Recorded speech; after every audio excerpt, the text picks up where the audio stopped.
In the brutal winter of 1944, an American Sherman tank named the Keystone Fury vanished into the snows of the Ardennes, taking its 4-man crew with it and leaving behind nothing but a battlefield rumor and an official report, killed in action. For 40 years, the forest kept its secrets, while a sister refused to believe her brother was gone forever. The silence was finally broken in 1984, when a local historian, chasing a ghost story, unearthed the tank from its long-forgotten tomb. But the discovery of the crew's final resting place would not be the end of their story. Instead, it would be the beginning of a meticulous investigation into what truly happened in those woods, uncovering a secret so profound it would challenge the very meaning of war. Before I begin, thank you for watching. I'd love to know in the comments where you're watching from and what time it is there. It means a lot to know you're here, sharing these stories with me. We're in this together. The world inside the M4 Sherman was a cramped, vibrating universe of steel, sweat, and the bitter cold smell of diesel. For Captain Samuel "Sully" Sullivan, the tank commander of the Keystone Fury, this universe was his entire existence. A 30-ton shell he commanded with a quiet, steady competence that belied his 28 years.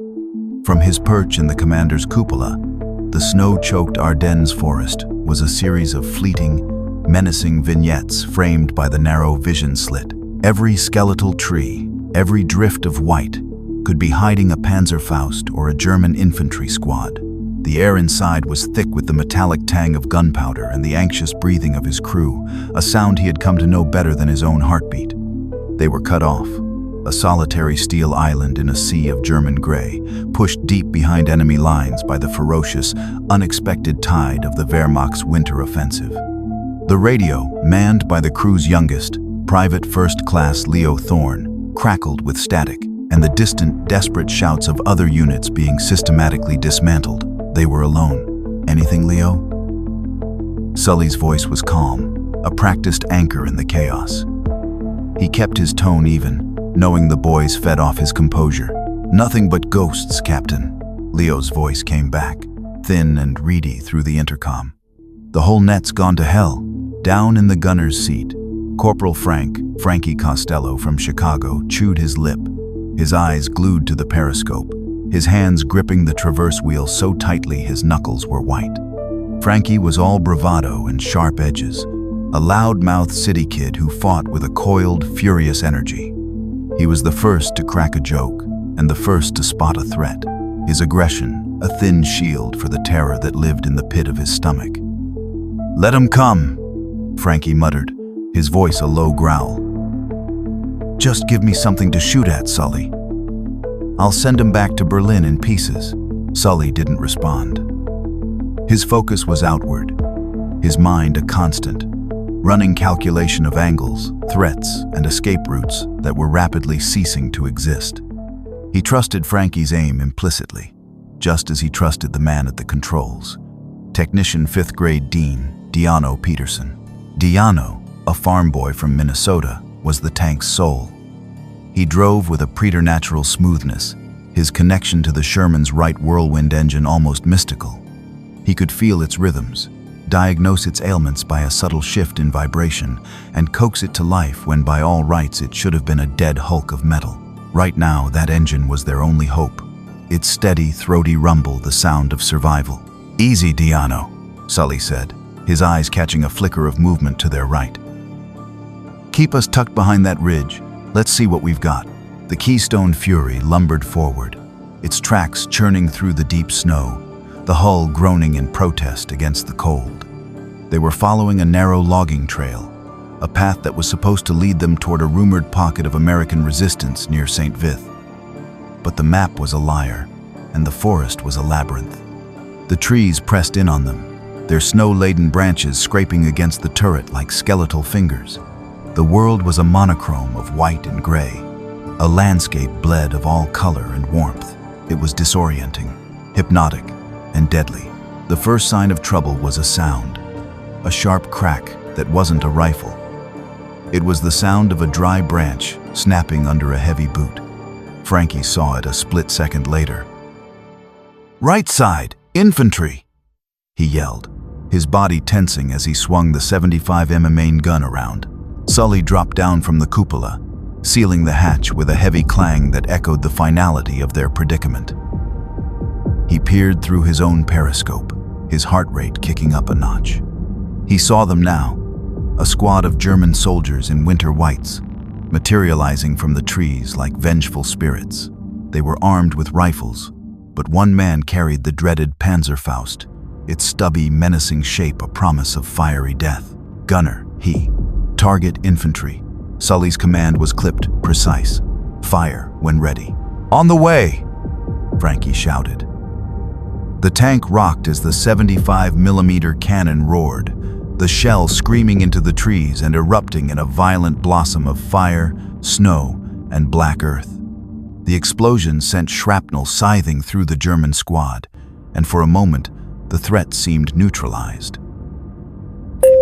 But they were decoys. The real attack came from the left.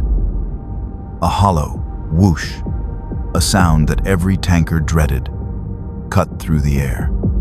It was the sound of a shaped charge leaving its tube.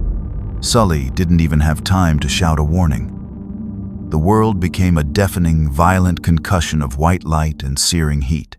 The Panzerfaust rocket struck the Keystone Fury on its port side, just above the tracks. The armor held, but the force of the explosion was catastrophic. The tank was thrown sideways, a 30-ton beast tossed like a child's toy. Inside, the crew was slammed against the hard steel walls. Sully's head cracked against the periscope mount, and stars exploded behind his eyes. The lights flickered and died, plunging them into absolute darkness. The roar of the engine coughed, sputtered, and fell silent. The silence that followed was more terrifying than the explosion. It was a dead, metallic silence, broken only by the groan of stressed metal and the frantic, pained gasps of the crew. "Everyone sound off." Sully's voice was a ragged bark, his head throbbing in agony. "Costello, I'm okay. I'm okay." Frankie's voice was high, laced with panic. "Thorne here. I think my arm's broken, Captain." Leo's reply was strained, tight with pain. There was a pause. "Diano," Sully called out, a cold dread creeping into his gut. "Peterson, report." A low moan came from the driver's compartment. "Engine's dead, Captain," Diano whispered, his voice weak. "She's gone. The whole drive shaft is shot. We're not going anywhere." The finality of his words hung in the cold, dark air. They were immobilized, a steel coffin deep in enemy territory. Sully fought back the wave of nausea and despair. He was the commander. His fear was a luxury he couldn't afford. He forced himself to think, to assess. He flicked on his emergency flashlight, its weak beam cutting a pathetic swath through the smoke-filled interior. He checked on Leo, whose left arm was bent at a sickening angle. He found the medical kit and, with clumsy, shaking hands, did his best to fashion a crude splint. Outside, the Germans were regrouping. They knew the tank was crippled. They would be back. "Frankie, can you traverse the turret?" Sully asked, his voice regaining its steady rhythm. "Manual traverse is still good," Frankie reported, his own panic receding as he focused on the familiar mechanics of his station. "Main gun seems okay. Cokes, too. All right," Sully said, a plan forming. "Diano, you're on the bow gun. Leo, you handle the radio. Keep trying to raise someone. Anyone. Frankie, you and I will hold them off." He knew it was a desperate gamble. They were a stationary target, a metal box waiting to be cracked open. But the Keystone Fury was their home, their fortress. Its thick armor was their only shield against the hostile world outside. They would hold it, or they would die in it. As the first probing rounds of German machine gun fire began to ping and ricochet off their hull, the four young men inside settled into a grim, determined rhythm. They were no longer a tank crew on the offensive. They were defenders of a tiny, besieged island of American steel, their fight for survival just beginning in the heart of the frozen, unforgiving forest. While the crew of the Keystone Fury fought for their lives in their immobilized steel shell, their existence was being systematically erased from the maps and ledgers of the war. At the hastily assembled U.S. Army command post near Bastogne, chaos was the supreme commander. The German Ardennes offensive had shattered the Allied front line, creating a maelstrom of conflicting reports, desperate radio calls, and the terrifying silence of units that had simply ceased to be. The command tent was a frantic hive of activity, smelling of wet wool, cigar smoke, and the metallic scent of fear. Maps covered every available surface, their neat lines and symbols now obscured by the angry red arrows of the German advance. Officers, their faces etched with exhaustion, moved with a grim purpose, trying to impose order on a battle that had devolved into a brutal, chaotic brawl. The Keystone Fury, call sign Keystone 6, was just one of dozens of individual units that had been swallowed by the German onslaught. The last confirmed radio contact had come hours earlier, a garbled transmission from Captain Sullivan reporting heavy enemy contact and his intention to push through a suspected weak point in the German line. It was a brave, aggressive move, typical of the man, but in the context of the collapsing front, it was suicidal. The sector he had pushed into was not weak. It was the spearhead of a panzer division. After that final crackling message, Keystone 6 had gone silent. The process of accounting for the lost was a grim, bureaucratic ritual. A young lieutenant, his face pale and his hands stained with ink, was tasked with updating the company's status board. He stood before the large plywood sheet, a list of call signs and crew rosters in his hand. He would listen to the reports from the radio operators, cross-reference them with the last known coordinates, and then make the final, terrible entry. When he came to the Keystone Fury, he paused. He checked the time of the last transmission. He looked at the map, at the red arrows that had now completely engulfed the tank's last known position. There were no friendly forces within 10 miles of that grid square. There were no reports of any breakout. There was only the overwhelming, undeniable fact of the German advance. He picked up a piece of chalk. With a few swift, impersonal strokes, he drew a line through the names of the crew. Captain Samuel Sullivan, Corporal Frank Costello, Technician 5th Grade, Dean Peterson, Private First Class Leo Thorne. Next to their names, he wrote the abbreviation MIA, Missing in Action. It was a temporary designation, a placeholder between hope and certainty. But in the brutal calculus of this battle, missing was almost always a prelude to killed. The official report filed later that day was a model of military brevity, a document stripped of all emotion and humanity. It was a simple, one-page form, typed out on a flimsy sheet of carbon paper.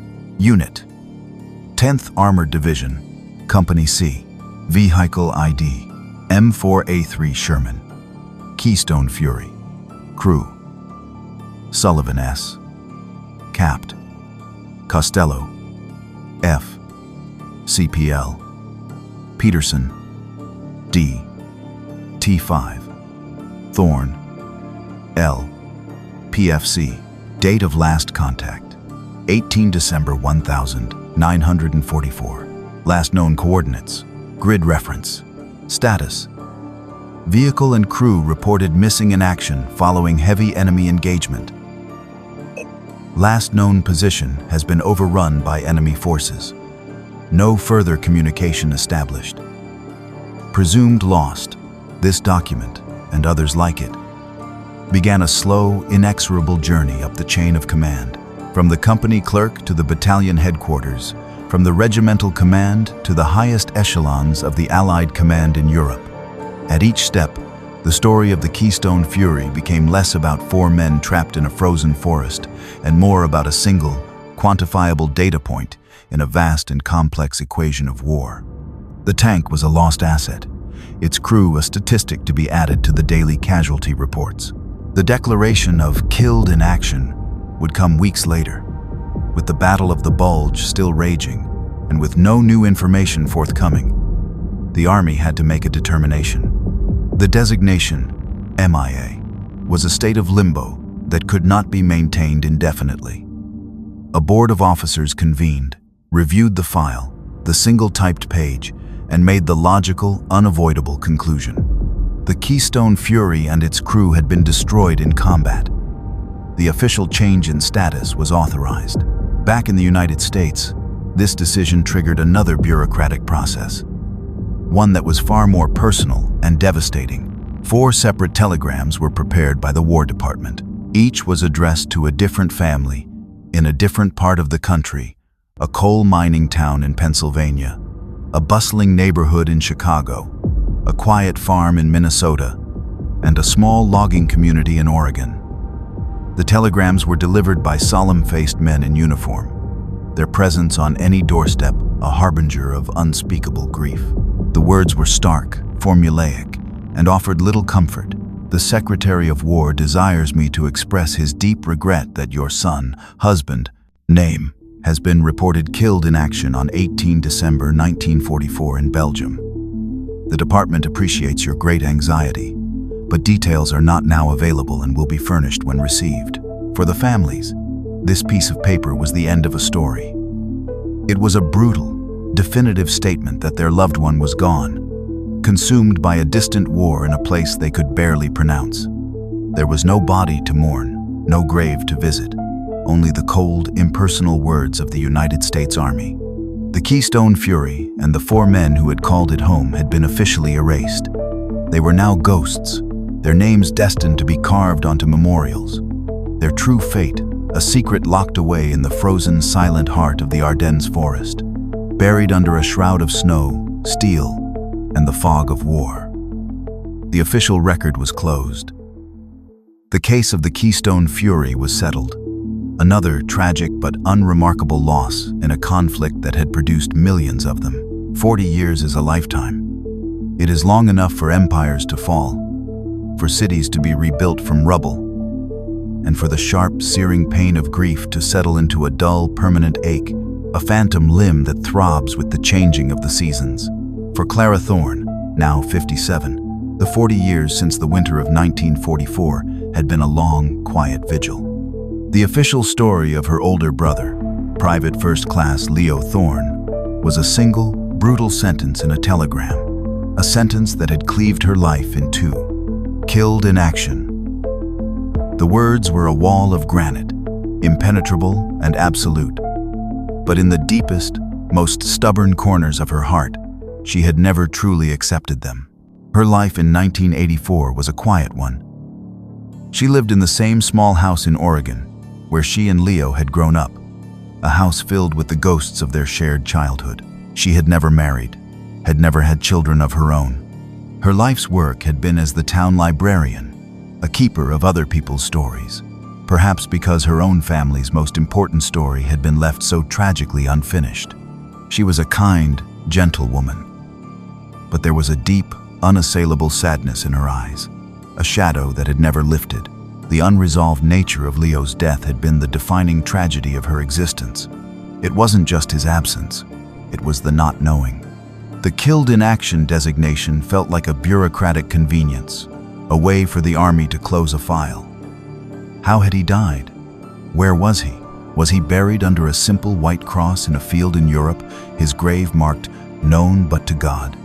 Or was he still out there, somewhere in that dark, frozen forest she had only seen in newsreels, a place that had swallowed her brother whole? These questions had haunted her for 4 decades, a relentless, whispering chorus in the quiet moments of her life. She was the keeper of his memory, the sole curator of the small museum of his short life. In a wooden chest in her bedroom, she kept his things: his high school diploma, a handful of photographs of a skinny, smiling boy with too much hair falling into his eyes, a stack of his letters, sent from basic training and then from England, their pages filled with the nervous excitement and homesick yearning of a 19-year-old boy trying to be a man. The last letter had arrived a week before the telegram.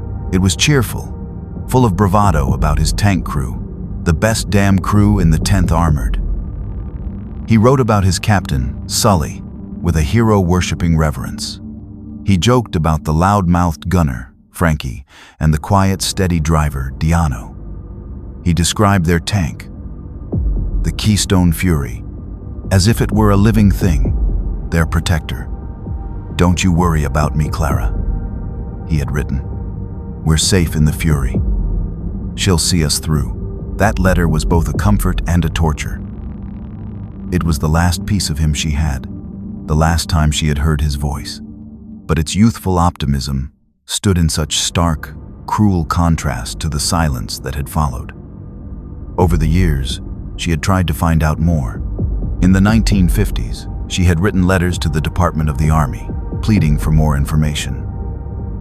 The replies were always the same: polite, formulaic, and utterly unhelpful. Captain Sullivan's unit was overrun during the German counteroffensive. No survivors were ever found. The Keystone Fury was presumed destroyed, its exact location unknown. The case was closed. She had even tried to contact the families of the other crew members. She had found a phone number for Captain Sullivan's widow in Pennsylvania, a quiet, sorrowful woman who had a young son who had never met his father. They had spoken once, a conversation heavy with shared, unspoken grief. But the woman had no more information than she did. She had tried to find the Costellos in Chicago and the Petersons in Minnesota, but her letters went unanswered. Everyone, it seemed, had accepted the official story. Everyone but her. Her refusal to let go was a quiet, private rebellion. It was a promise she had made to a 19-year-old boy. A promise that he would not be forgotten, that he would not simply become a name on a memorial wall. Every year, on December 18th, the day he was reported killed, she would perform a small, solitary ritual. She would take out the wooden chest, spread his letters and photos on the kitchen table, and read them aloud, her voice soft in the quiet house. She would talk to him, telling him about her year, about the changing town, about the world that had moved on without him. It was her way of keeping him alive, of refusing to let the silence of the Ardennes have the final word. In the autumn of 1984, as the leaves on the Oregon trees began to turn the color of fire and rust, Clara felt a familiar stirring of restlessness. The 40th anniversary of his death was approaching, a milestone that felt both impossible and deeply significant. The world had changed so much. The Cold War had replaced the World War. The enemies were different, the weapons more terrible. The great, unifying cause for which her brother had died seemed like a distant, fading memory. But for her, the wound was still fresh. The silence was still deafening. She stood at her window, looking out at the familiar landscape of her life, and whispered the same question she had whispered for 40 years. "Leo," she said to the empty room, "where are you?" She had no way of knowing that.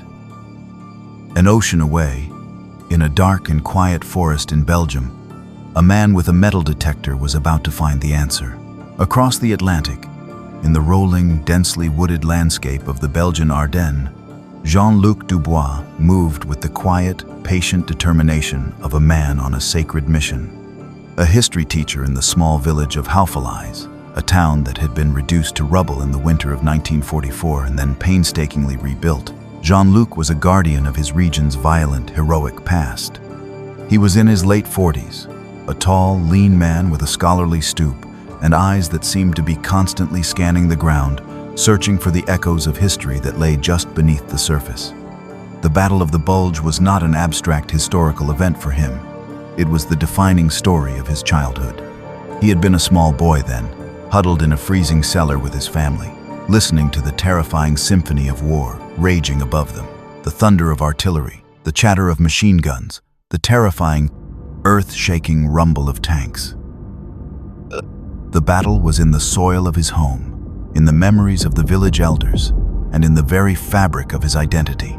His life's passion, his obsession, was the archaeology of the battle. Every weekend, armed with a battered metal detector, a set of carefully annotated trench maps, and a collection of oral histories he had gathered from local farmers and villagers, he would venture into the dense, silent forests that surrounded his home. He was not a treasure hunter. He was a storyteller, searching for the lost narratives of the soldiers who had fought and died on his land. He had found countless relics over the years: rusted helmets, spent shell casings, canteens, belt buckles, each object a tangible link to a young man's life, a story waiting to be told. He would meticulously clean, research, and display his finds in a small, private museum he kept in his garage. A humble but deeply moving tribute to the men of both sides. For the past several years, Jean-Luc had been consumed by a specific local legend. A story that had been dismissed by most serious historians, but that had always captivated him. The elders in the nearby hamlet of Bureaucratic spoke of a ghost tank, a lone American Sherman that had appeared on the morning of December 18th, 1944. The story went that the tank's unit had been ambushed and destroyed. But this single tank had fought on, holding a key crossroads for hours, its cannon roaring defiantly against overwhelming German forces. Then, as dusk fell, it had simply vanished.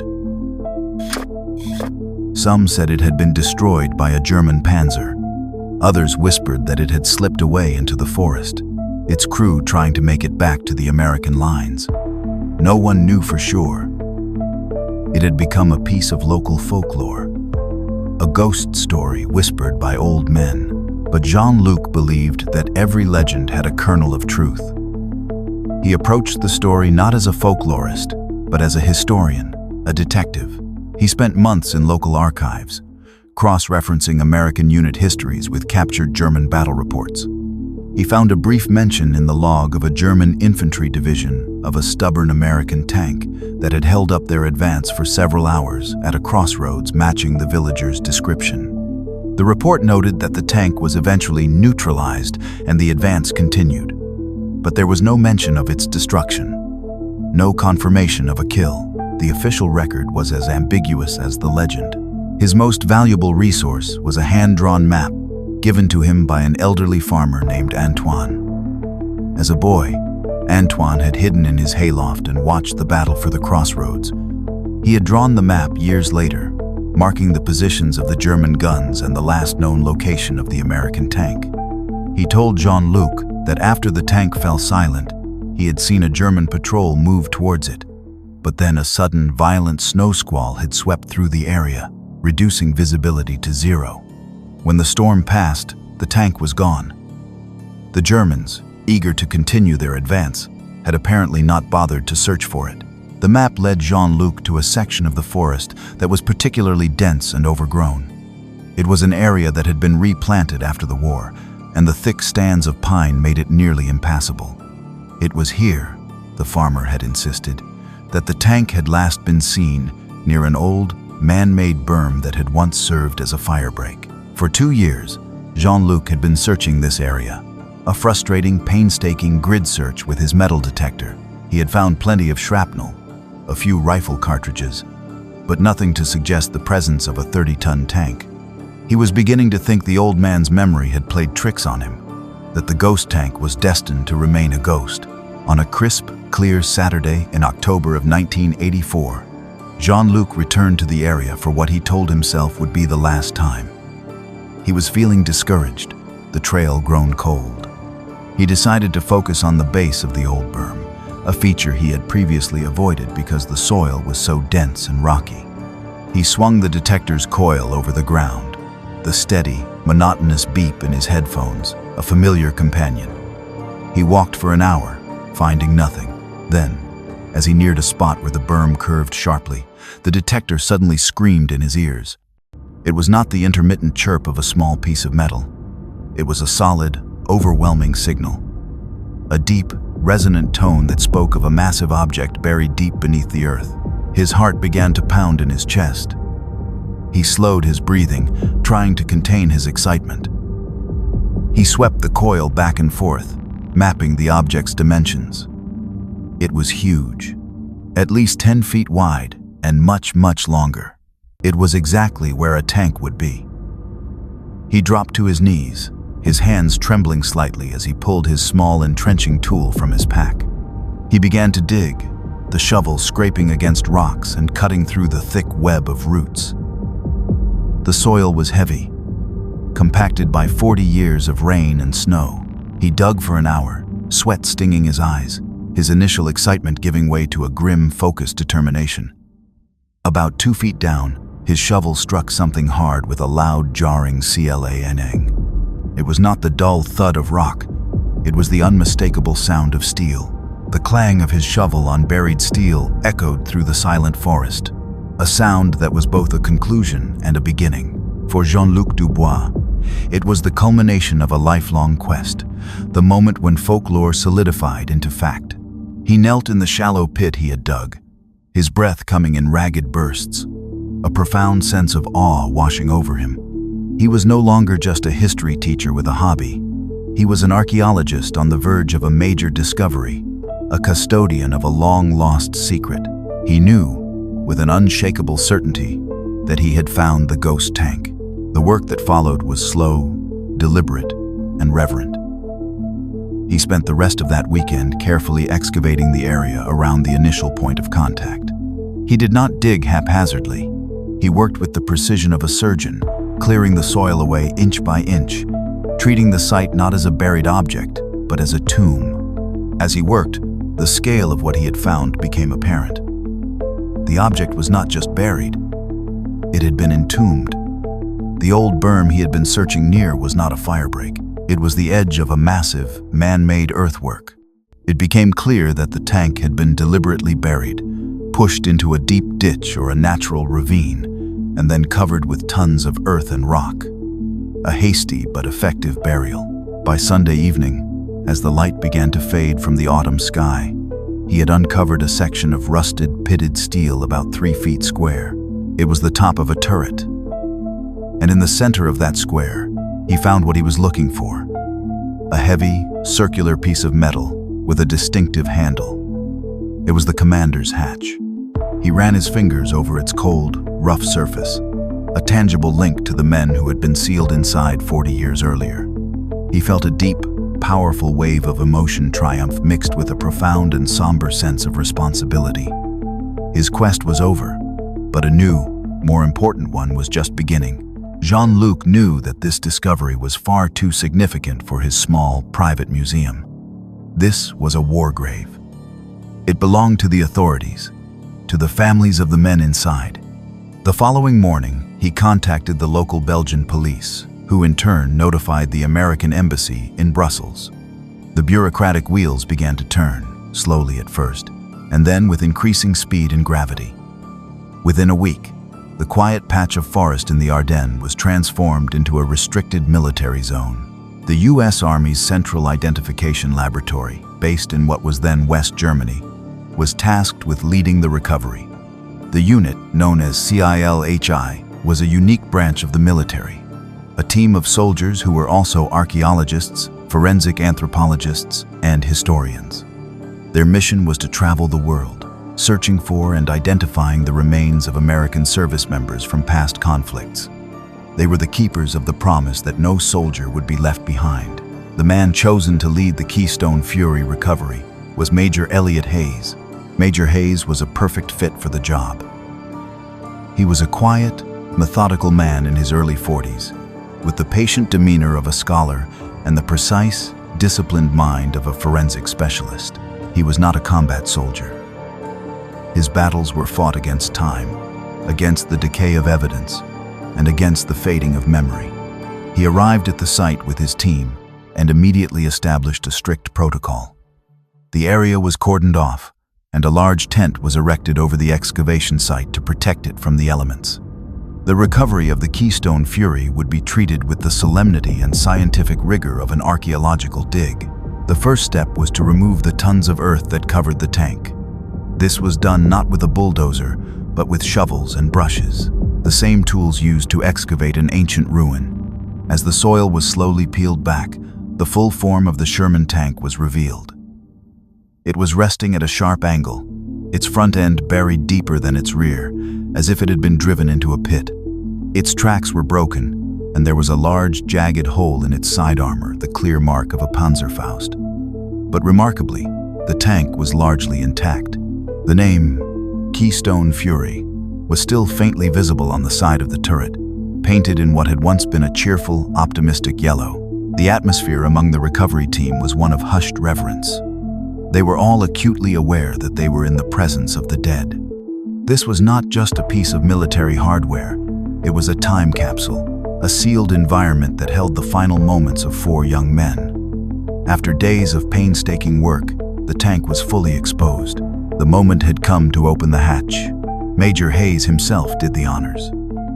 Using a specialized set of tools, his team carefully worked on the rusted hinges of the commander's hatch.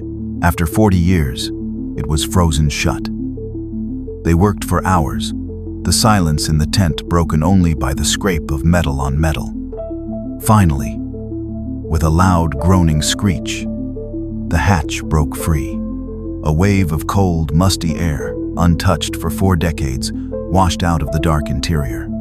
Major Hayes shone a powerful flashlight into the opening. The beam cut through the darkness, illuminating a scene of profound stillness. The interior was a chaotic jumble of equipment, spent shell casings, and personal effects, all coated in a thick layer of dust and rust. And there, in their final positions, were the skeletal remains of the 4-man crew. The ghost tank had given up its ghosts. The long silence of the Keystone Fury was finally over. With the hatch open, the mission of Major Elliot Hayes and his Silhai team entered its most critical and delicate phase. The interior of the Keystone Fury was now a sealed archaeological site, a self-contained universe that had been frozen in time since Christmas Eve of 1944. Every object, every stain, every piece of debris was a potential clue that could help them reconstruct the final, unknown story of its crew. Major Hayes was a man defined by process. He believed that if you followed the evidence with discipline and intellectual honesty, the truth would eventually reveal itself. He approached the tank's interior not with the haste of a rescuer, but with the painstaking patience of a forensic scientist deciphering a complex crime scene. The first order of business was to document everything in situ. Before a single object was moved, the team's photographer took hundreds of high-resolution pictures from every conceivable angle. A forensic artist was brought in to sketch the interior, mapping the exact location of the remains and the key artifacts around them. This initial documentation was crucial. It would provide a baseline, a snapshot of the final moment, before the process of recovery inevitably altered the scene. The remains of the 4 crewmen were the team's primary focus. They were treated with the utmost care and respect. A forensic anthropologist from Hayes's team, a young captain named Dr. Leo Thorne, no relation to the crewmen, supervised their removal. Each bone was carefully lifted, catalogued, and placed in a separate, specially designed container. The goal was not just to recover them, but to identify them. They would be looking for dental records, for any surviving scraps of uniforms with name tags, and for the dog tags that every soldier wore. The team found them, one by one, resting amongst the remains: Sullivan, Costello, Peterson, Thorne. The identities of the crew of the Keystone Fury were officially confirmed. Once the remains were respectfully removed, the team began the methodical process of excavating the tank's interior. It was a slow, layer-by-layer process. They divided the cramped space into a grid, and each square of the grid was cleared and its contents catalogued. The sheer volume of material was staggering. There were spent 75mm shell casings, hundreds of .30 caliber machine gun cartridges, empty ration tins, and personal items. A worn leather wallet, a faded photograph of a pretty girl, a pocket-sized Bible. Each item was carefully bagged, tagged with its precise location, and sent back to the lab in West Germany for further analysis. Major Hayes oversaw the entire operation with a quiet, focused intensity. He was looking for the story. The official report was simple. The tank was disabled and its crew was killed in action. But the scene inside the tank was beginning to suggest a more complex narrative. The sheer number of spent shell casings, for example, indicated a prolonged engagement. This was not a crew that had been killed by a single, catastrophic explosion. This was a crew that had fought, and fought hard, from a stationary position. The initial examination of the remains also raised questions. While the final cause of death would have to be determined by the lab, the preliminary assessment suggested that the crew had not died from the kind of massive trauma associated with a direct hit from a high-explosive shell. The skeletal remains were largely intact. This was inconsistent with the idea that the tank had been blown apart. As the team worked its way deeper into the tank, they began to find evidence that was deeply puzzling. They found a large number of empty K-ration boxes, far more than a crew would typically carry for a single day's patrol. They also found a surprising quantity of used medical supplies, empty morphine syringes, blood-stained bandages, and empty sulfa powder packets. The evidence was beginning to point in a startling new direction. Major Hayes had a theory, a hypothesis that he kept to himself for the time being. He stood by the open hatch of the tank, looking down into the cramped, silent space. The official story felt wrong. It was too simple, too neat. The Army had presumed the crew had died on December 18th, the day their tank was hit. But the evidence inside the Keystone Fury was beginning to whisper a different story. It spoke of a fight that had lasted much longer. It spoke of survival. The initial phase of the recovery was complete. The tank had been brought out of the ground, and its crew had been found. But for Major Hayes, the investigation was just beginning. The real work would take place in the sterile, quiet labs of Silhai, where the objects recovered from the tank would be forced to give up their 40-year-old secrets. He had a feeling that the story of the Keystone Fury was far from over. The next chapter of the Keystone Fury's story unfolded not in the dark forests of the Ardennes, but in the bright, sterile environment of the Central Identification Laboratory. Here, the hundreds of artifacts carefully excavated from the tank were subjected to a battery of scientific tests, each designed to peel back the layers of time and decay. Major Elliot Hayes was in his element now. The field work was done. The intellectual puzzle was just beginning. He and his team of specialists began the painstaking process of analyzing the evidence, and it was here that the official narrative of the tank's demise began to completely unravel. The first major pivot in the investigation came from the most mundane of sources, the empty food tins and ration boxes. The team had recovered a significant number of them, far more than the standard combat load for a four-man crew. A nutritional specialist on Hayes' team was tasked with analyzing them. She carefully counted the K-ration boxes' breakfast, dinner, and supper units. She calculated the total number of calories they represented. Her conclusion was startling. There were enough empty containers to have sustained 4 men for nearly a week. This finding was a direct contradiction of the official report, which stated that the crew had been killed on December 18th. The food evidence suggested that the crew of the Keystone Fury had not died in the initial ambush. They had survived, trapped inside their disabled tank, for a significant period of time afterward. Major Hayes now had the first piece of solid evidence to support his growing theory. The crew had endured a prolonged siege. The medical supplies told a similar story. The team's forensic pathologist examined the used bandages, the empty morphine syringes, and the other first aid items. The blood types found on the bandages matched those of the crew members, whose records were on file. The sheer quantity of supplies used was, again, far more than would be expected from a single catastrophic event. The evidence painted a grim picture of men tending to serious injuries over a period of days. They had not died quickly. They had fought to stay alive.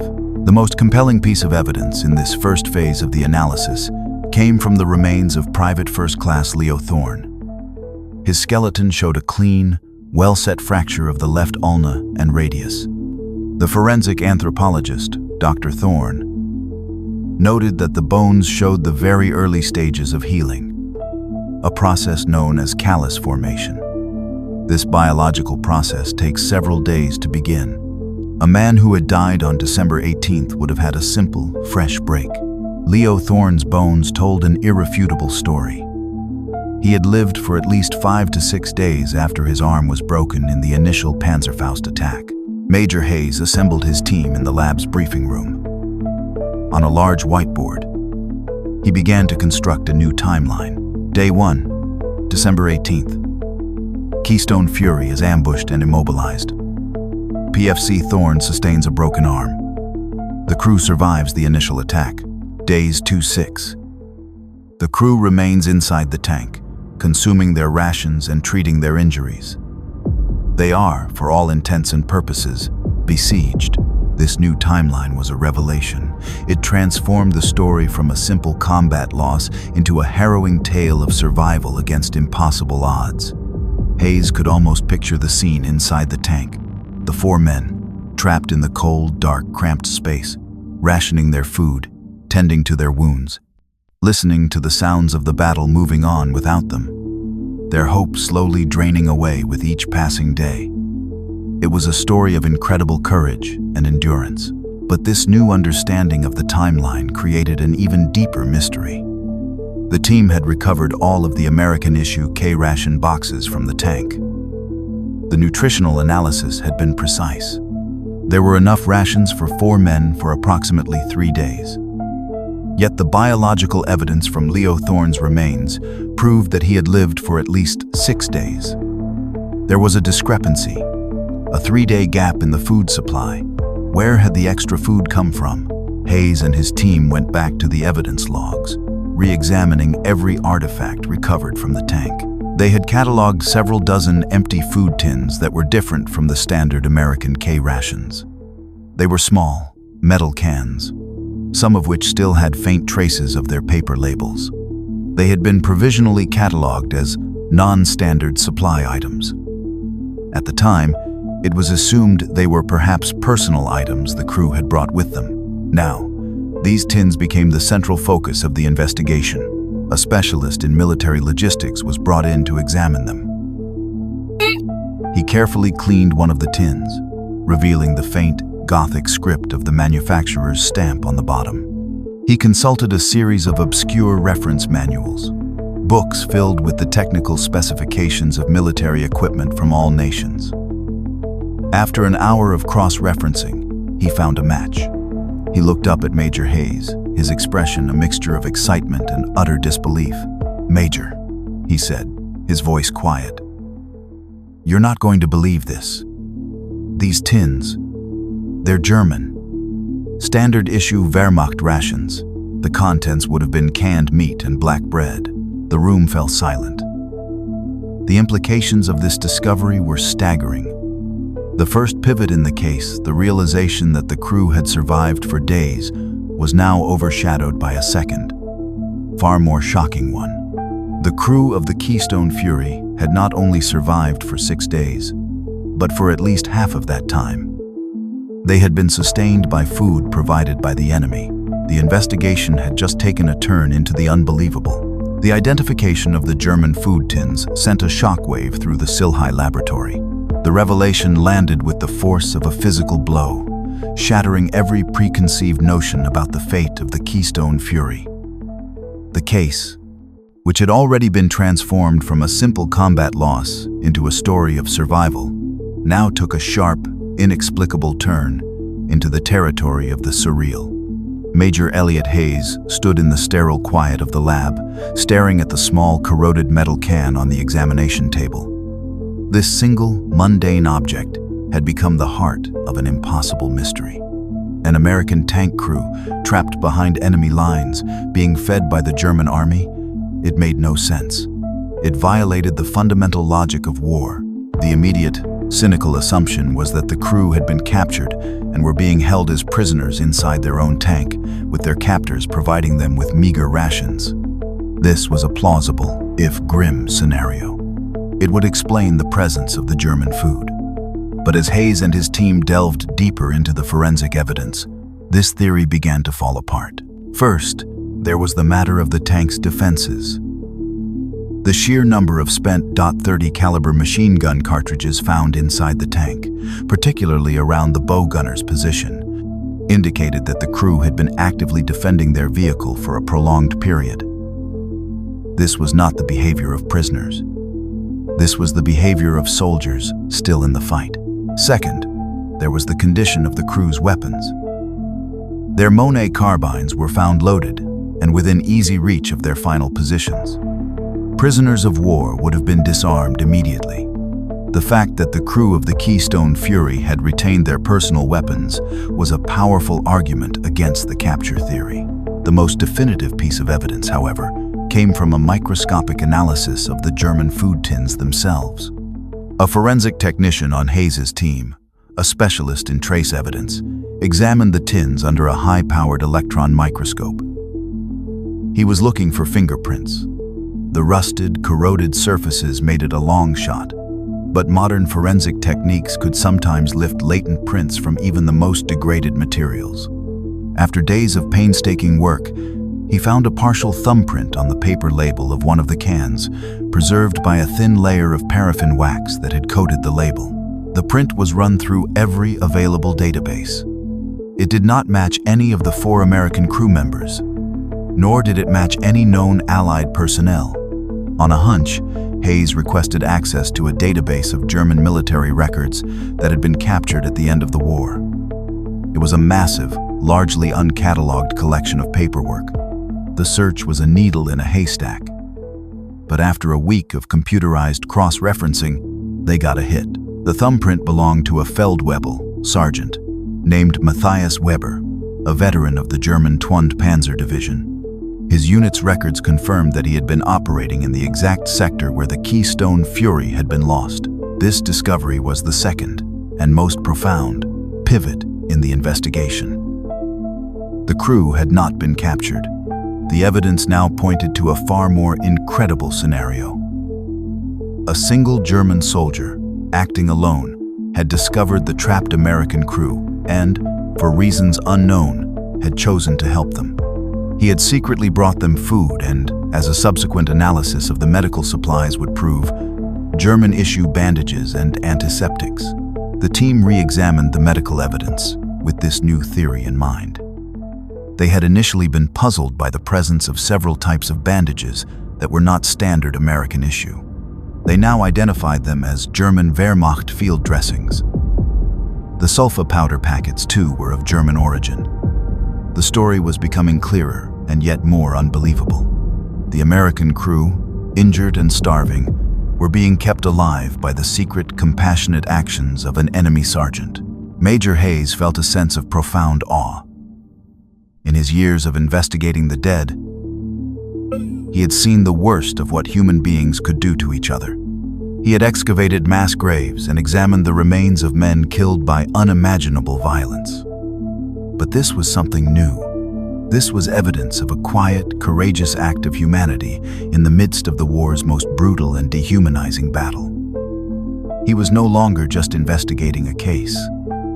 He was uncovering a story of grace. The question now was why? What would motivate a veteran German sergeant, a man who had likely seen years of brutal combat, to take such an immense personal risk? Helping the enemy was an act of treason, punishable by immediate execution. Why would Matthias Weber do it? Was it a simple act of human compassion? Did he see the young, terrified faces of the American crew and see something of his own sons or brothers? Or was there another motive?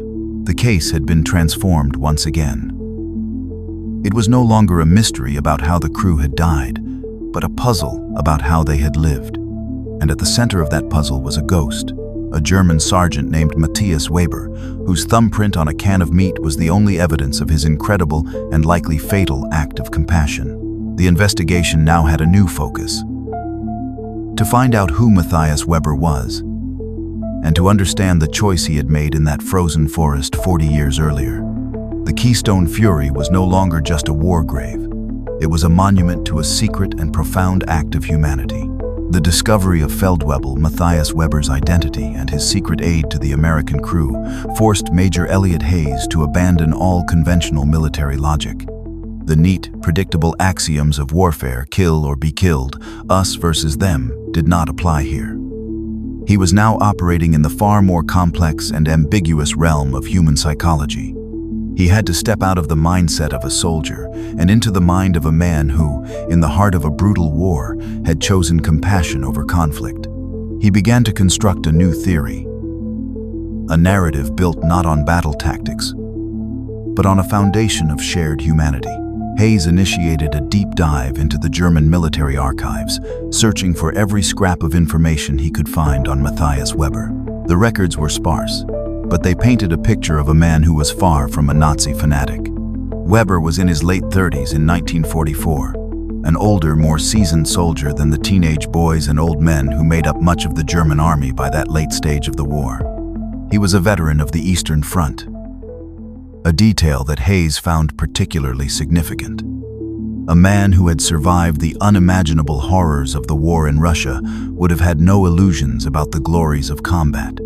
He would have seen death and suffering on a scale that was almost incomprehensible. Such an experience could either harden a man's heart into stone or break it wide open with a weary, profound empathy for all soldiers, regardless of their uniform. Hayes suspected that for Weber, it was the latter.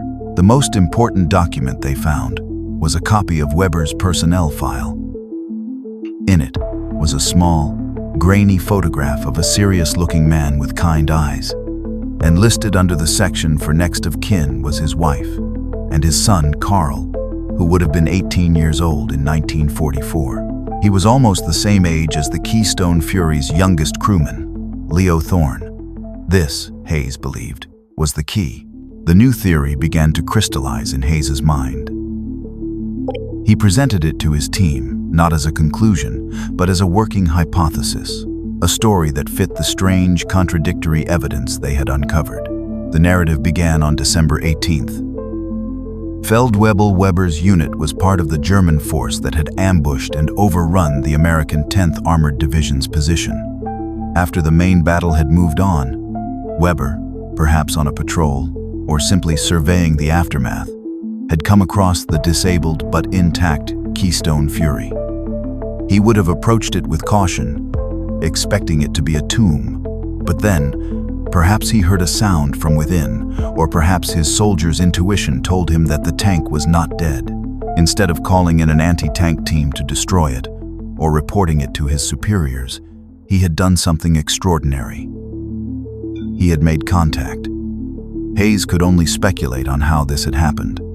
Had he knocked on the hatch? Had he called out in broken English? However, it occurred. A tense, unbelievable negotiation must have taken place. Inside the tank were 4 terrified, injured young Americans. Outside was a battle-hardened German sergeant. Hayes theorized that Captain Sullivan, a steady and pragmatic leader, would have realized his situation was hopeless. He could not fight his way out. Surrender was a possibility. But in the chaos of the bulge, with rumors of German atrocities against prisoners spreading, it was a risky proposition. Perhaps Sullivan chose to trust the voice on the other side of the steel hull. And for Weber, the motivation was now clear. When he finally saw the crew, perhaps Sully opened the hatch. Just a crack, he would not have seen the demonic American soldiers of Nazi propaganda.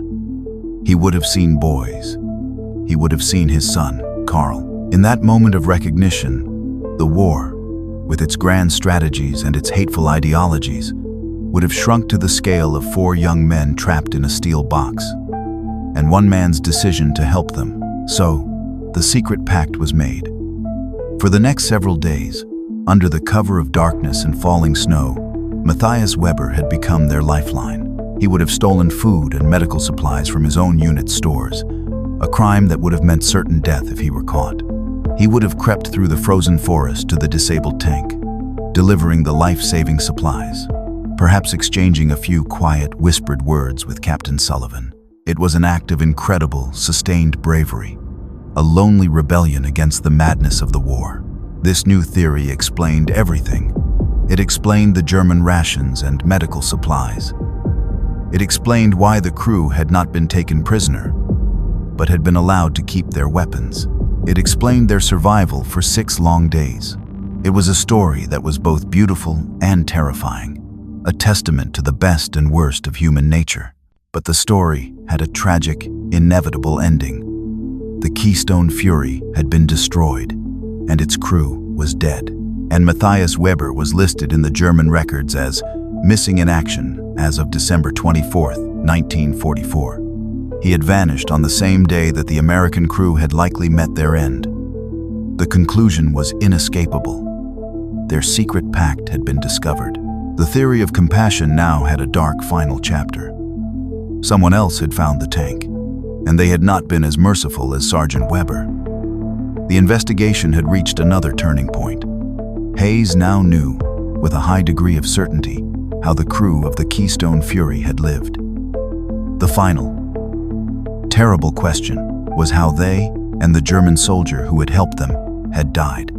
The answer, he suspected, was still inside the tank, waiting to be discovered. With the incredible theory of Matthias Weber's compassionate intervention now forming the backbone of the investigation, Major Elliot Hayes directed his team to perform a final, meticulous sweep of the Keystone Fury's interior. He was convinced that there had to be some piece of evidence, some final clue that would confirm his hypothesis and explain the tragic end to this unbelievable story. The larger artifacts had all been removed. What was left was the debris, the accumulated detritus of the crew's 6-day ordeal. The team went back into the tank's cramped hull, this time with fine brushes and dental picks, sifting through the layers of rust, dirt, and decomposed organic material that coated the floor. They worked for 2 days in the cold, silent shell of the tank, a space that felt increasingly like a sacred place to them. They found small, personal items, a rosary, a tarnished silver locket, a harmonica. Each object was a poignant reminder of the young lives that had been lost here, but none of them provided the final piece of the puzzle. On the 3rd day, a young sergeant working near the radio operator station, the position where Leo Thorne had spent his final days, felt his pick strike something that was not steel. It was wedged deep in the narrow space between the radio equipment and the hull wall. He carefully worked it free. It was a book, about 6 inches by 9 inches, its cover made of a thick, waterproofed canvas. It was remarkably well preserved, protected from the elements by its tight hiding place and the dry, sealed environment of the tank. On the cover, stenciled in faded black ink, were the words, U.S. Army. Signal Corps, radio log. A hush fell over the recovery team as the sergeant carefully lifted the logbook from its 40-year resting place. They all knew what it was. Every radio operator was required to keep a log, a record of all transmissions sent and received. But these logs often became something more, a de facto diary. A place for a young soldier to record his thoughts, his fears, and his experiences. This was Leo Thorne's book. It was, potentially, the final testament of the Keystone Fury. Major Hayes took the logbook with a reverence usually reserved for a holy relic. Its pages were stiff, and the cover was stained and warped, but it was intact. He knew that attempting to open it in the field could cause irreparable damage. This was a job for the lab's top document restoration specialists. The logbook was carefully placed in a climate-controlled container and flown immediately back to the Silhai facility in West Germany. The task of opening the book fell to a civilian specialist named Dr. Anja Schmidt, a world-renowned expert in the restoration of fragile historical documents. She worked in a specialized clean room, a glass-walled laboratory that looked like something out of a science fiction film. For a week, she subjected the logbook to a series of delicate treatments, slowly humidifying the brittle pages to make them pliable, carefully separating each page with a surgeon's precision. Major Hayes waited with an almost unbearable sense of anticipation. He felt like a detective who had found the murder victim's diary. This book held the answers. It was the voice of the dead, reaching out across 4 decades to tell their story. He found himself thinking not just of the historical record, but of the young man who had written the words. Leo Thorne, the 19-year-old boy from Oregon, the quiet, introspective member of the crew, had been their secret historian. Finally, Dr. Schmidt called him. "Major," she said. her voice filled with a quiet excitement. "You need to see this." Hayes went to her lab. The logbook was laid open in a climate-controlled cradle, its pages carefully preserved between sheets of archival glass. The first several pages were exactly what he expected. Routine entries, written in a neat, careful hand, logging radio checks and coded messages from the days leading up to the battle. The handwriting was clear, the ink a faded but still legible blue. Then came the entry for December 18th. The neat script became a frantic, almost illegible scrawl. The words tumbling over each other as Leo Thorne chronicled the ambush, the Panzerfaust hit, and the terrifying realization that they were trapped. The entries for the next few days were sporadic, filled with notes about their dwindling supplies, Frankie's increasingly dark humor, and Captain Sullivan's unwavering calm. And then came the entry that made the hair on the back of Hayes's neck stand up. It was dated December 21st. "A German found us today," Leo had written. "We thought he would kill us." He knocked on the hull. Sully talked to him through the pistol port. "He is an older man. He says he does not want to fight anymore. He has a son my age. He left us a bag with bread and some canned meat. We do not know if we can trust him, but we are so hungry. Sully says we have no choice." Pless. Hayes read the words, his heart pounding. It was all there. The confirmation of his theory, written in the hand of a boy who had lived it. He turned the page. The entries for the next few days were a stunning first-hand account of the secret pact. Leo wrote about the German sergeant, Matthias, who returned every night with food and bandages.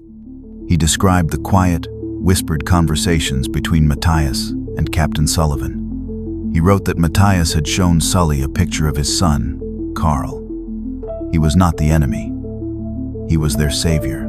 Hayes turned to the final page. The entry was dated December 24th, Christmas Eve, 1944. The handwriting was shaky, frantic, the ink smudged as if written in great haste. This was it. The final moments. The answer to the last, terrible question. He leaned closer and read the final heartbreaking words of Leo Thorne. December 24, 1944. Christmas Eve. The snow has started again. It's thick and heavy, muffling the whole world. It's so quiet out there. The main battle must be miles away now. We haven't heard artillery in 2 days. It feels like we're the only people left on Earth. Us and Matthias. He came again last night, just before midnight. He brought a small bottle of schnapps. Said it was for Christmas. We all had a little sip. It burned all the way down, but it was the first warmth I've felt in a week. Diano said it reminded him of the moonshine his uncle makes back in Minnesota. Frankie actually laughed. A real laugh. I hadn't heard that sound in a long time. Matthias seems more worried than usual. He told Sully that a new unit has moved into this sector. He called them Die Hunde, the dogs. He said they weren't Wehrmacht, not regular army. They're SS. He warned us to be extra careful. No noise. No smoke from the auxiliary generator. He said they are fanatics, and they would not understand. He said they would kill him without a second thought if they found him helping us. Sully promised him we would be silent as ghosts. My arm hurts. The cold makes the bones ache, but the bandages Matthias brought are clean, and the splint Sully made is holding steady. It's strange. A week ago, I was trying to kill men like Matthias. Now, he's the only reason we're alive. He's a good man. He looks tired. The war has worn him down to the bone. He looks at me sometimes, and I can see him thinking of his son, Carl. He told Sully that Carl is on the Russian front. He hasn't had a letter in 3 months. He's just a father, trying to get through this madness so he can go home. Just like us, Sully is a rock. I don't know how he does it. He keeps our spirits up. He has us running drills, cleaning our weapons, maintaining discipline. He says we have to be ready for the moment the American lines reach us. He says we will drive the Fury home. I think he's the only one who still believes it. Frankie has grown quiet. All his Chicago bluster is gone. He just sits in the gunner's seat, staring through the periscope for hours, not saying a word. He's scared. We all are. But we're alive. Thanks to Matthias, we are alive. It's morning now. The schnapps has worn off, and the cold is biting deep again. Dino is trying to coax some life out of the radio, but the battery is almost completely dead. Just static. A whole world of static. Sully is making us eat the last of the black bread Matthias brought. It's hard as a rock, but it's food. He says Matthias will come back tonight with more. I hope he's right. I pray he's right. The silence outside is starting to feel menacing again. Later, I don't know the time, maybe noon, they found us. The dogs. The SS. It happened so fast. We heard voices outside, German but harsh, angry, not like Matthias's voice. Sully was at the periscope. He saw them. A patrol of 5 men in black uniforms. They were sweeping the area. They saw the broken branches from where we crashed. They were following the trail. Then we heard another voice. It was Matthias. He was trying to lead them away. He was telling them this area was already cleared. But their officer, a man with a face like a skull, wasn't listening. He pointed his rifle at Matthias, and then at the tank. He knew. We watched through the periscopes. We were helpless. We couldn't shoot. It would mean hitting Matthias. The SS officer shouted at Matthias. We couldn't make out the words, but the tone was pure venom. He shoved Matthias to his knees in the snow. Matthias didn't beg. He just knelt there, his head held high. He looked towards the tank, just for a second. It was like he was saying goodbye. The officer drew his pistol. He said something about treason. Verräter. The word cut through the cold air. Then he shot him. He shot Matthias in the back of the head. He just fell forward into the snow. They didn't even look at him again. They just left him there and started walking towards us. They killed him. They killed the man who saved us. Something broke inside the tank. It wasn't the steel. It was something in us. I looked at Frankie. There were tears streaming down his face, but his eyes were filled with a fire I had never seen before. It wasn't fear. It was rage. Sully dropped down from the commander's seat. His face was pale, set like granite. He looked at each of us. His voice was quiet, but it was harder than steel. They are not taking us alive, he said, and they are not getting away with that. He looked at Frankie. Gunner, canister, target, patrol. Frankie's voice was a choked whisper. Yes, Captain. Diano was already at the bow gun, chambering a belt of ammunition. I grabbed my carbine. My hands aren't shaking anymore. The fear is gone. All that's left is a cold, heavy certainty. We are not dying as prisoners. We are not dying trapped in a box. We are going to die fighting. For Matthias. For the only decent man we've met in this whole godforsaken war. The SS patrol is getting closer. They think we're a dead tank. They are laughing. They are wrong. The final entry in Leo Thorne's logbook was not a narrative. It was a single, explosive sentence. The words scrawled across the page with such force that the pen had torn through the paper. The ink was smeared. A chaotic testament to the final, violent moments inside the Keystone Fury. Sully gave the order. Frankie is singing. Major Elliot Hayes stared at the words, and in his mind, the scene exploded into life with terrifying clarity. He could see it, could feel the concussive roar of the cannon, could hear the furious chatter of the machine guns. This was not a surrender. This was not an execution. This was an act of vengeance. He could picture Captain Sullivan, his face a mask of cold fury, giving the final, fatal order.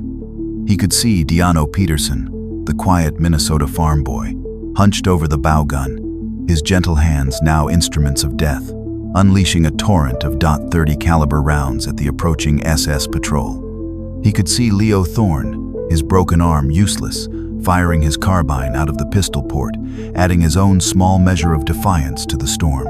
And he could see Frankie Costello, the scrappy kid from Chicago. His eyes narrowed, his teeth gritted, traversing the 75mm main gun. He would have loaded the canister round himself, a weapon designed for close-range infantry assault. A round that effectively turned the cannon into a giant shotgun, spraying hundreds of steel balls in a devastating, wide arc.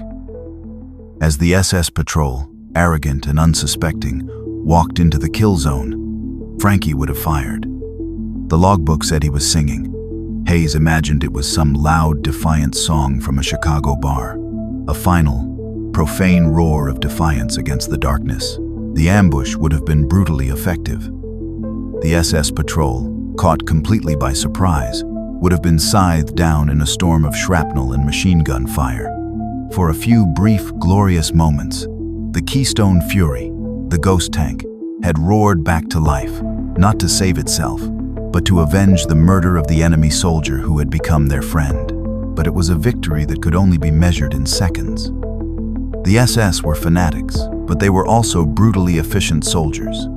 Any survivors of the initial blast would have immediately taken cover and retaliated. They would have had Panzerfausts, or they would have called for support. The end would have come quickly after that. The forensic evidence on the tank's exterior told the story of that final retaliation. Hayes's team had found the residue of a large, high-explosive charge, likely a satchel charge or a bundle of grenades, placed directly on the engine deck at the rear of the tank. This was not a combat kill. This was a demolition. The SS, enraged and wanting to erase the evidence of their own war crime, the execution of a German sergeant, had simply destroyed the tank. They had murdered its crew and then used explosives to finish the job, triggering a massive landslide from the berm above, burying the Keystone Fury and its incredible secret under 40 years of earth and silence. The final piece of the puzzle clicked into place. The crew had not died from the initial Panzerfaust hit on December 18th.